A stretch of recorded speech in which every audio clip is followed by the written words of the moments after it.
Hello friends, welcome to Indian English academy channel. मैं हूं ममता कुमार और आज मैं आपको बताने वाले हूं टाइम्स ऑफ इंडिया न्यूज़पेपर में सबसे ज़्यादा यूज होने वाले इंग्लिश वर्ड्स जिनका सही प्रोनाउंसिएशन, मीनिंग, सिनोनिम्स, एंटोनिम्स और इजी एग्जाम्पल के साथ। तो चलिए शुरू करते हैं आज का वोकैब सेशन। तो आज का हमारा फर्स्ट वर्ड है फ्यूटाइल। फ्यूटाइल का मतलब होता है व्यर्थ या बेकार, यानी कि जब कोई कोशिश काम ना आए तो हम कह सकते हैं इट वॉज फ्यूटाइल, यानी कि यह बेकार था। पार्ट ऑफ स्पीच की बात करें तो ये एडजेक्टिव होते हैं और सिनोनिम्स में क्या होता है, ये यूजलेस और पॉइंटलेस। यूजलेस का मतलब होता है बेकार और पॉइंटलेस का मतलब होता है निरर्थक। बात करें इसके एंटोनिम्स के, एंटोनिम्स इसके होते हैं यूजफुल और इफेक्टिव। यूजफुल का मतलब होता है उपयोगी और इफेक्टिव यानी असरदार।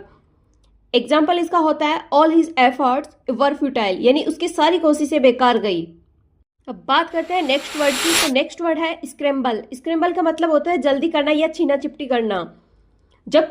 जब कोई चीज पाने के लिए लोग जल्दी भागते हैं या छीना चपटी करते हैं ना, तो उसे हम कहते हैं स्क्रैम्बल।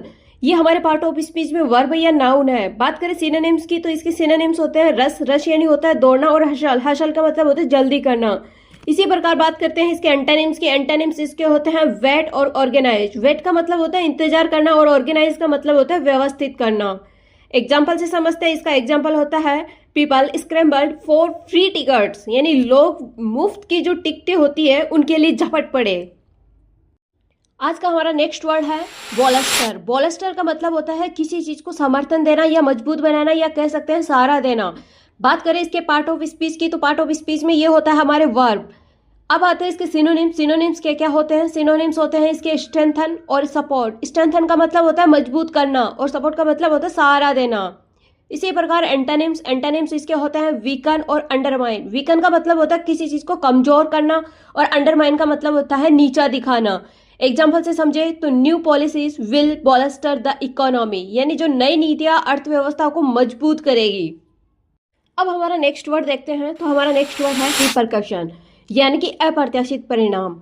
इसका मतलब यानी किसी काम या घटना के कारण बाद में पड़ने वाला असर, जो अक्सर क्या होता है नकारात्मक होता है, तो उसे ही अपन क्या कहेंगे, रिपरकशन। ये हमारे पार्ट ऑफ स्पीच में नाउन है। बात करें इसके सिनोनिम्स की। इसके सिनोनिम्स होते हैं कॉन्सिक्वेंस और इफेक्ट। कॉन्सिक्वेंस का मतलब होता है परिणाम और इफेक्ट का मतलब होता है असर। इसी प्रकार एंटोनिम्स देखते हैं। एंटोनिम्स इसके होते हैं कॉज और रीजन। कॉज का मतलब होता है कारण और रीजन का मतलब होता है कारण या वजह। अब इसके एग्जाम्पल से समझते हैं। इसका एग्जाम्पल होता है his actions had serious repercussion, यानी कि उसके कामों के गंभीर परिणाम हुए। इसी प्रकार हम हमारा नेक्स्ट वर्ड देखते हैं इम्पोज। इम्पोज का मतलब होता है थोपना या लागू करना, यानी कि जब कोई संस्था या सरकार कोई चीज आप पर जबरदस्ती लागू कर दे तो उसे ही अपन क्या कहेंगे, इम्पोज।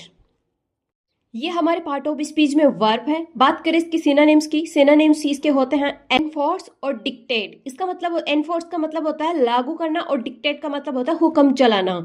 अब देखते हैं इसके एंटोनिम्स। एंटोनिम्स इसके होते हैं विथड्रॉ और अलाउ। विथड्रॉ का मतलब होता है वापस लेना और अलाउ का मतलब होता है अनुमति देना। इसी प्रकार इसका एग्जाम्पल देखते हैं। एग्जाम्पल इसका होता है the government impose new taxes, सरकार ने नए टैक्स लगाए।